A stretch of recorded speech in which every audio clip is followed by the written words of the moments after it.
2,000 years ago, the Roman Empire stood as the most dazzling beacon of civilization on Earth. Its rise and fall remain two of history's most perplexing mysteries.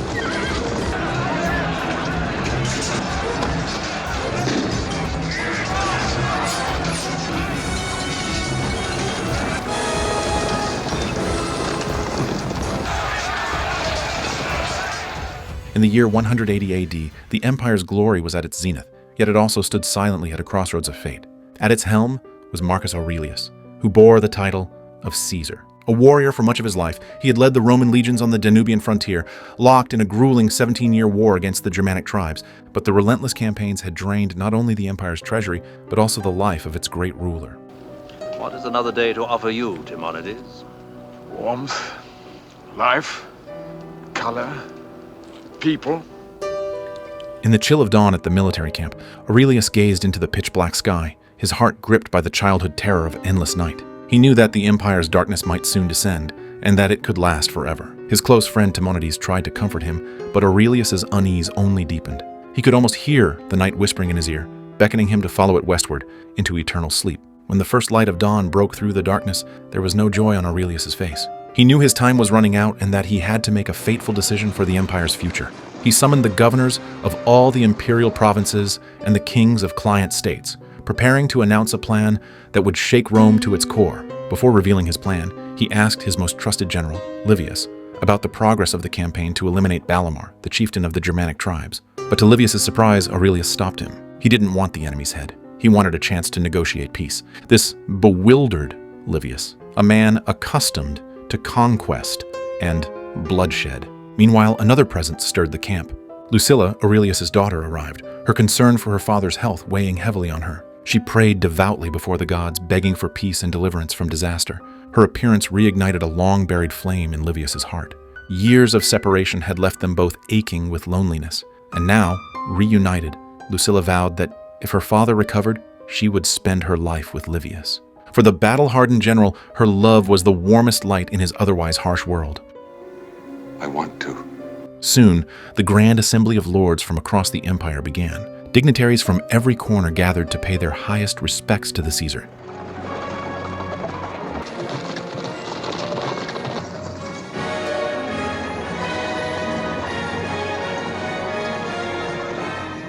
Standing atop the dais, Aurelius delivered a speech for the ages. He extolled Rome's unity and inclusivity, celebrating how it had forged people of different colors and creeds into a single, mighty whole. He painted a vision of a Roman peace, a golden age where barriers and hatred would dissolve and all would share equal rights as Roman citizens. The crowd was moved to their core.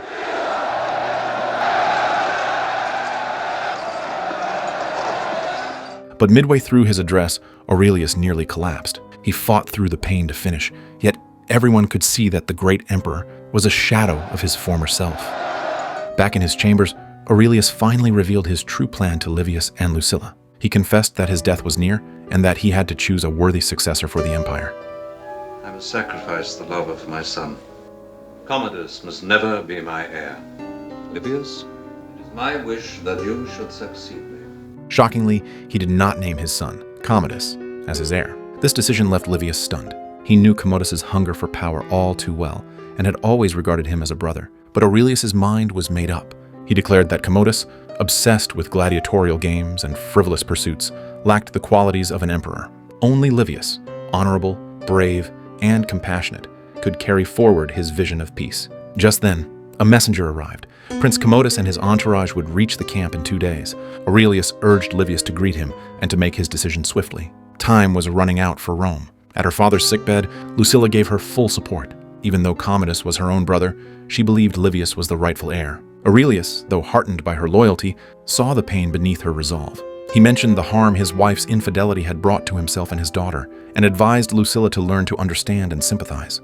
As a father, he knew the road ahead would be cruel for his daughter. We must try to understand other people more. Learn to pity. Learn to have compassion. For yourself, too. On the snow-covered plains, the two parties met. When Commodus saw Livius coming to greet him, he was like a gust of hot wind. He enthusiastically introduced the Roman gladiators and his friends he brought back to Livius. Commodus exudes a passion that is out of place in this grim borderland.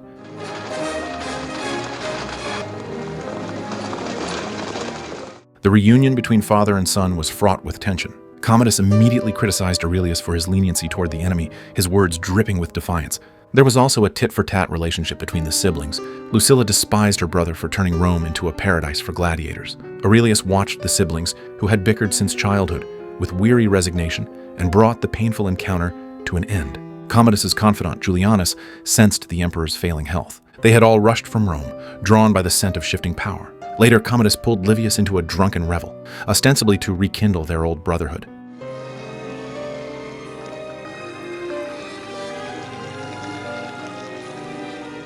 Beneath his boisterous exterior, however, Commodus was deeply insecure. He sensed Livius's unease, and under the influence of wine, Livius finally revealed the heavy secret. The moment the words left his lips, Commodus's smile froze, replaced by disbelief and agony. Livius tried to explain, insisting he would refuse if Commodus only asked. But to Commodus, the offer was a humiliation. He laughed in despair, as if hearing the gods mock him. The bond of brotherhood shattered beneath the weight of ambition. Tormented, Livius sought out Lucilla. In her presence, he could finally let down his guard. He confessed his love, admitting that her memory had sustained him through the years.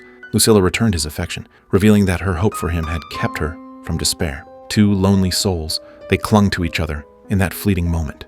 Yet the shadow of fate already loomed over them. The next day, the Roman legions ambushed the Germanic tribes. Eager to prove himself, Commodus volunteered his gladiators as bait. We will be the first into this battle. We will be your bait. And if I die, then the gods were not with me. Then Livius, my friend, my brother, will it not relieve you of a great burden?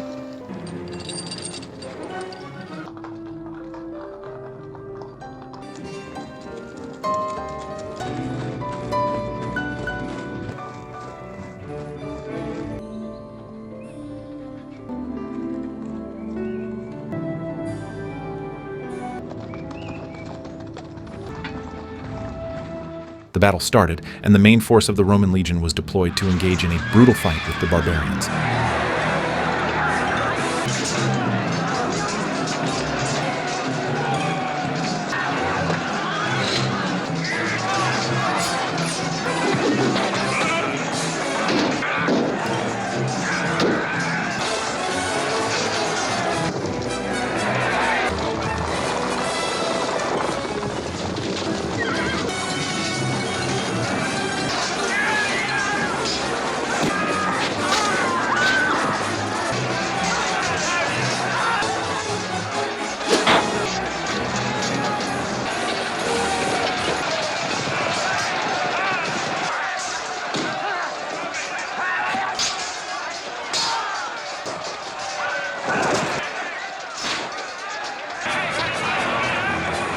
However, the gladiators brought by Commodus lost their nerve at the critical moment.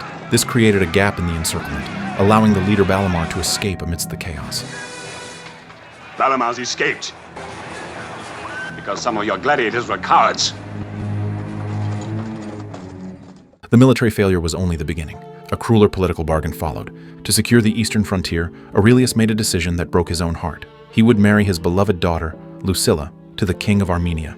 Aurelius knew all too well the agony of a loveless marriage, but for Rome's future, he had no choice. Lucilla understood her father's predicament. She knew that, unless absolutely necessary, he would never sacrifice her happiness. With tears in her eyes, she accepted her fate, burying her personal love beneath the empire's grand design. Tensions within the army erupted at the same moment.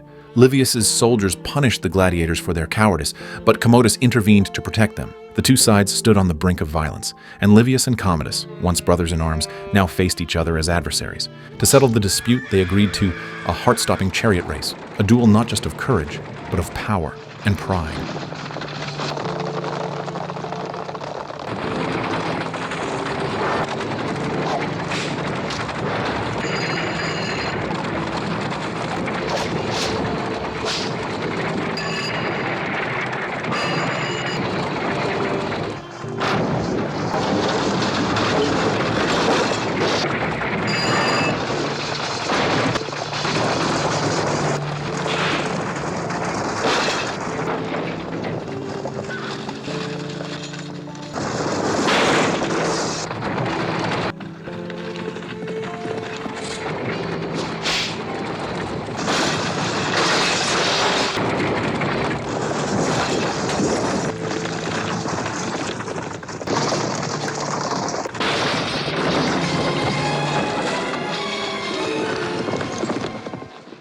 Meanwhile, a sinister plot took shape in the shadows. Commodus's confidants realized that if Aurelius publicly named Livius as his successor, their own fates would be sealed. To preserve their wealth and influence, they decided to assassinate the emperor. They planned to exploit Aurelius's love of apples, coating one side of a knife with poison. After slicing the fruit, they would serve the tainted half to the Caesar, eating the safe portion themselves to create the illusion of a tragic accident. The one to carry out this scheme was Cleander, Aurelius's most trusted blind attendant, who could distinguish the poisoned side by feeling the serpent carving on the blade. Alone in his tent, Aurelius waged his final battle against pain and the terror of death. All his wisdom seemed futile in the face of mortality's ultimate mystery. He even pleaded with the void, begging death for one more year to secure Rome's future. But death does not bargain with mortals.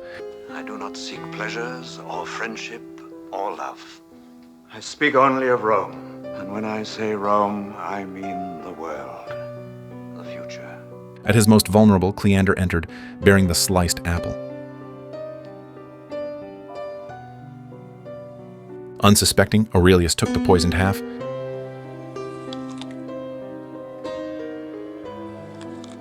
Elsewhere, Livius, desperate upon learning of Lucilla's betrothal, begged her to abandon everything and flee with him. He was willing to surrender the throne within his grasp for her love, but Lucilla refused. As the daughter of Caesar, her life was bound to Rome's destiny. She could not betray the empire for her own happiness. Suddenly, commotion erupted outside the tent. With his last breath, Aurelius summoned Livius. Father, why did you deny me?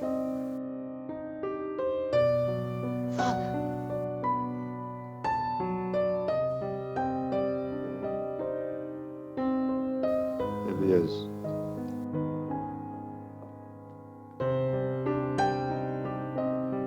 In a web of conspiracy and betrayal, the great emperor slipped away. Aurelius's death left a power vacuum.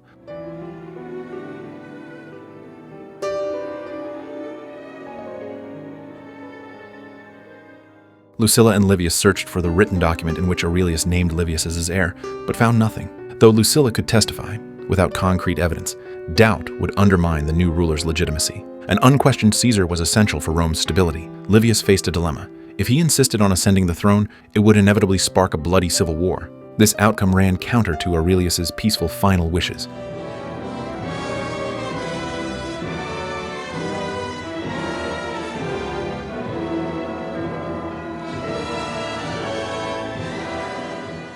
Ultimately, to prevent the empire from splitting apart, Livius made a painful decision.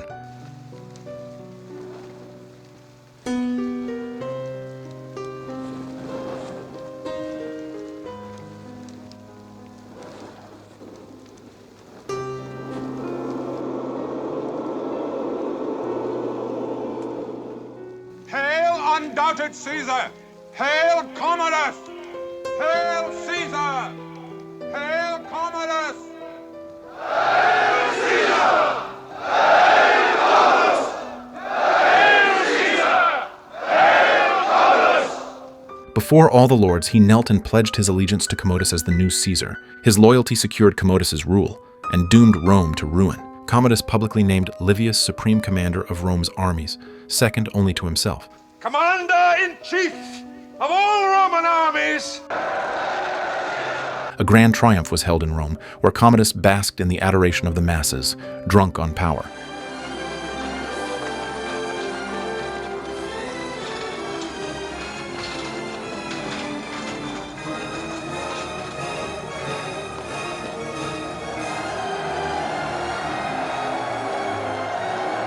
Remember, thou art mortal. Meanwhile, Lucilla, soon to be sent away in marriage, entrusted her father's manuscript of meditations to Timonides. She knew that no matter how turbulent the future, the ideas within were Rome's true soul. Once crowned, Commodus immediately summoned the eastern provincial lords and overturned his father's policies. He would transform Rome into a city of endless indulgence, with the eastern provinces bearing the cost. The lords protested, warning that the east was already ravaged by famine and heavy taxes would spark rebellion. Commodus sneered, declaring that any resistance would be crushed without mercy. He demanded that all forget his father's weakness. The age of the tyrant had begun. The entire eastern half of the empire, that if there is the least resistance to my orders, I will destroy them. On the northern frontier, Livius was still fighting to fulfill Aurelius's legacy. He defeated the tribes of Balamar, not to enslave them, but to offer something far greater.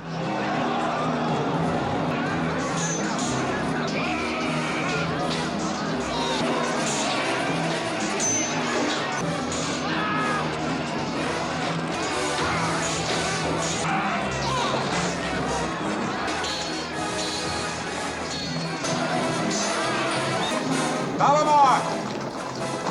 He promised the Germanic people freedom and citizenship, inviting them to become part of Rome. They're prisoners of war! They must be sold as slaves! Valamar!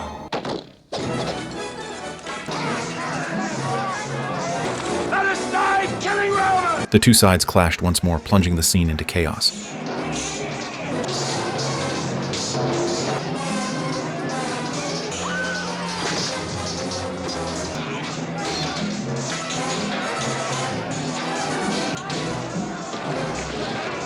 Balamar was subdued by Roman soldiers once again. Livius instructed Timonedes to remain until Balamar could engage in rational conversation. Yet the defeated warriors met his offer with deep skepticism. They burned Timonedes' hands with torches, then made him touch the statue of Voltran to demonstrate the power of the Roman gods. This was a brutal and bloody ritual that tested the sincerity and faith of the Romans. Faced with torture, Timonedes, the learned philosopher, displayed the frailty and fear of a mortal man.